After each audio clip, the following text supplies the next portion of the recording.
கோரிக்கைகளை பெற்று அதன் மீது நடவடிக்கை எடுப்பதற்கான ஏற்பாடுகளை செய்து கொண்டிருக்கிறார்கள். அதே நேரத்தில் நீங்கள் இங்கே வருகை தரும்போது கீழே கண்காட்சியும் ஏற்பாடு செய்யப்பட்டுள்ளது. அதையும் நீங்கள் பார்த்திருப்பீர்கள் என்று நினைக்கிறேன். பல்வேறு துறையுடைய திட்டங்கள் குறித்து இங்கு விளக்கங்களை சம்பந்தப்பட்ட அலுவலர்கள் கூறியிருப்பார்கள்.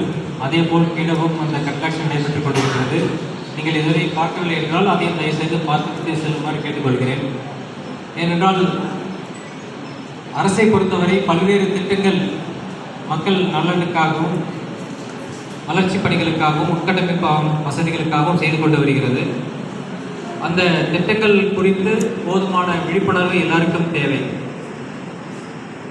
ஏனென்றால் அப்போதுதான் அந்த திட்டங்களுடைய நோக்கம் அனைவருக்கும் போய் சேரும். இப்போ உதாரணத்துக்கு ஒன்றை சொல்கிறேன்.